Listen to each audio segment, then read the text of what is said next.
Do you want to know the 3 things for a successful relationship? Then stay tuned and I'll explain it in this video.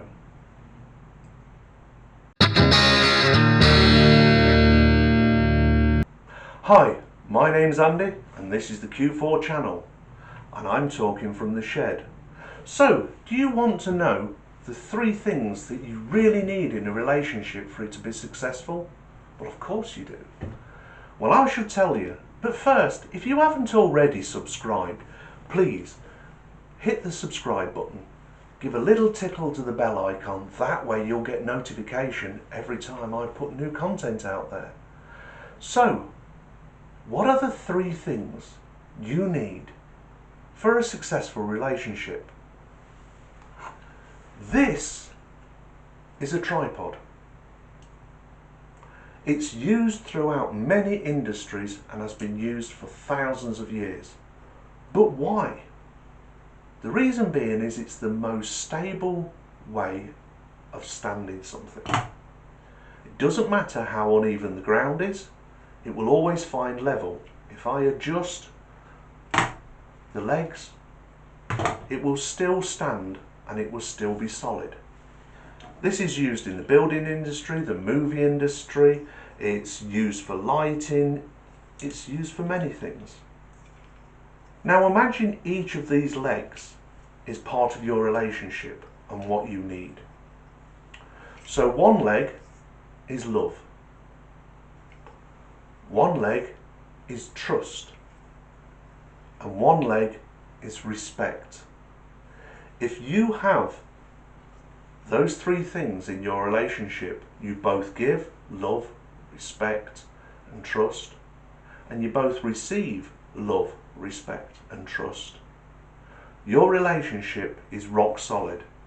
Doesn't matter what ground it sits on, what happens to try and influence it from outside, those 3 things given and received will make sure that your solid relationship stays solid.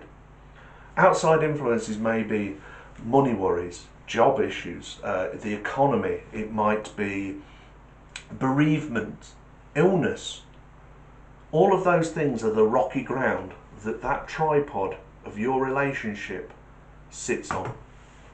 But the thing is with the tripod, it needs all 3 legs to stand.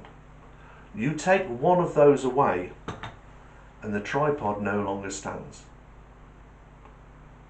So if you lost trust with somebody in your relationship, now you can apply this as well to business relationships. You probably take away love. No, actually that would still work. If you love somebody's product or their service, you trust the company and you respect the attention you're getting from them, the product, the service, then your business relationship is going to work out great. Because if you both giving those 3 things and the company seems to be giving those 3 things to you, whether it be a service industry, whether it be a supplier, you tend to find that you've got a long-term viable working relationship together. But at the moment I'm talking about personal relationships. So if you lost trust with somebody, you found out that indirectly maybe that they've lied to you, and I don't mean a little white lie, yeah, that shirt looks great on you, when you're thinking you shouldn't leave the house dressed like that, or when you say to somebody, no, it's okay, you carry on, when you're thinking, oh, it really won't be okay. They're little white lies and you shouldn't really tell them, but I'm talking about a huge big whopper. Somebody's lied to you about something from their past and you found out maybe that it's just a lie. You start to lose trust with somebody, and when you start to lose trust, you lose one of those legs of the tripod. It no longer can stand. The other 2 will follow quickly, because how can you respect somebody you don't trust anymore? And therefore, how can you love somebody you don't trust or respect now?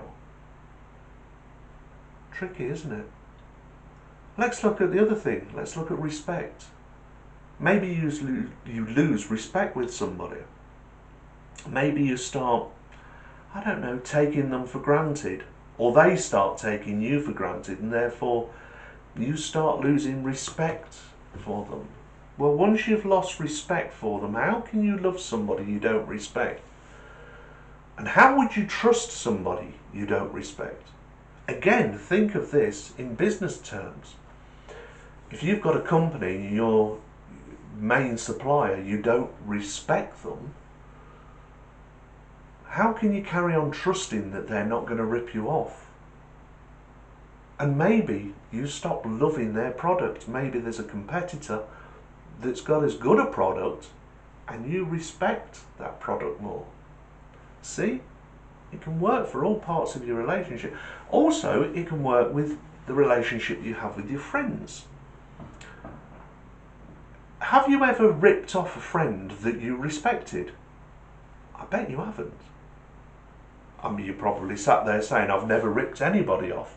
Well, that's not true. We all do to a greater or lesser degree. And when I use ripped off, that sounds, sounds hyperbolic. It sounds too grandiose. What I mean is, you ever been out with your friends and you've left one of them at the pub when you've moved on? You didn't realise, but it wasn't until later you realised you've left someone behind. Now, if it was one of your friends that you respected, loved as a friend and trusted, you'd be making sure that they came along from one place to the next. So, did you really respect them? Then why did you leave them behind? And again, the three legs. So we've done respect, we've done trust, and of course there's love. When you fall out of love with somebody, why did you fall out of love with them? Is it because you didn't respect them anymore? Did you start to fall out of love with them and then stop respecting them and then find that you no longer trusted them? And there's something else these three legs of the relationship have in common. You can't buy them. You can't buy somebody's love. You can't buy somebody's respect. And you most certainly cannot buy somebody's trust. When you hear that phrase, money can't buy you everything, this is what they're talking about. Love, trust, and respect. You earn them. They come with time. When you get into a relationship with somebody, whether it's a company, whether it's a personal relationship with your friends, you build that relationship up over time, brick by brick, like building a wall. And over time, you become to respect the person. Over time, you come to love the person and looking for something more long term. And over time, hopefully, you come to trust the person. And that, hopefully, is reciprocated. The person you're with trusts you, loves you, and respects you. Once you have those three, you have the solid tripod that has been used for thousands of years, standing on whatever ground it might stand on, but it will always find level and it will always be solid, and therefore it's safe. But like everything, you can't rest on your laurels. I've mentioned this in previous videos. You have to keep it solid. You have to be honest so that you keep the trust. You have to respect your partner and hopefully they'll respect you. And above all else, you should love them and let them know that you love them. And if you keep doing that, you've got that tripod. The three things you need for a successful relationship. If you've liked what I've been talking about, give the video a like. Okay? Hit that like button. Also, leave a comment down below. Tell me whether you agree with me or disagree with me. And if you do disagree with me, tell me why.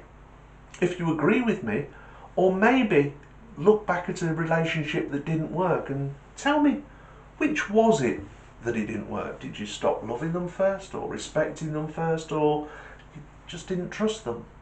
So like I say, leave a comment down below. If you think somebody else will get something of value from this video, then hit the share and share it with your friends. Of course, as always, hit the subscribe button and tickle that bell icon so that you get notification of any new content that I put out there. So as I like to do usually, let's finish with some humour.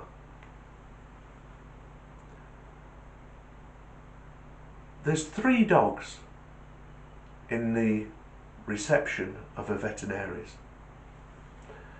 There's a little terrier, there's an Alsatian or German Shepherd, and there's a Great Dane. And the Great Dane turns to the other 2 and says, "What are you guys in for?" And the little terrier says, "I didn't really do nothing wrong. I didn't do nothing wrong, mate. I was just doing what I do." He goes, "Why? What happened?" He says, I was in the back garden, and that next door neighbour's cat, it always terrifies me. Doesn't just terrify me, it teases me. It stays on the fence and it looks down and it hits it. And I can't get it. All I can do is bark at it. I can just bark at it. That's all I can do. Well, it's just not right. Anyway, one day he was in my garden when I'm fast. I'm really fast. And I caught him. He didn't manage to get out. And I went, "Arr!" I just wanted to scare him, but I killed him. I didn't mean to. I killed him. And next thing I know, I'm here. I think they're going to have me put down. The other 2 go, "Oh, that's terrible." So the Great Dane turns to the Alsatian and says, "What about you, mate?" And he goes, "Well, sir, just doing my job, sir. Just doing my job, sir. Did nothing wrong. Just doing my job." He goes, "Why? What happened?" He goes, "Well, sir, my job is keep the family safe. That's my job. I was patrolling. I was doing my job. And then a ball came into the garden. Wasn't a ball that should have been there. I knew it shouldn't have been there. I hadn't seen that ball before. Just doing my job. I checked it out, looked at it, gave it a good sniff, gave it a good poke. Knew it wasn't there. Didn't smell right, sir. Doing my job. Then I heard the gate go on the other side of the house. Well, I had to investigate. Doing my job, sir. Patrolling. There was a little boy. He'd come into the gate. He smelt the same as the ball. So I thought to myself, you shouldn't be here, sir. So I told him. I barked at him. I growled at him. I gave him fair warning. But he didn't listen. So I had to escalate it, and I bit him. Well, next thing I know, I'm here. But all I did was my job. My job is protect. My job is to make sure everything's safe. Ship-shape and Bristol's fashion. But, alas, I think they've brought me here to put me down for biting the small child." And they both go, "Oh, that's terrible, that is." Anyway, they both turn to the Great Dane and say, "Why are you here, mate?" And he goes, "Well, you know, I was at the house. I was lay on the corridor. I was looking down just as my mistress stepped out of the shower. She bent over to dry her legs and, well, I just saw my target. You know what I mean? I am, after all, a dog. So I padded up and I climbed on and I just got behind her and I went to town. Next thing I know, I'm here." And the Great Dane shaking his head, and the Alsatian says, do you think she's going to have you put down?" He goes, "Oh, no, she's just brought me here to have my nails clipped." Anyway, you people, be happy, be healthy, but above all else, take care of yourself, because if you don't, who will? Bye-bye now.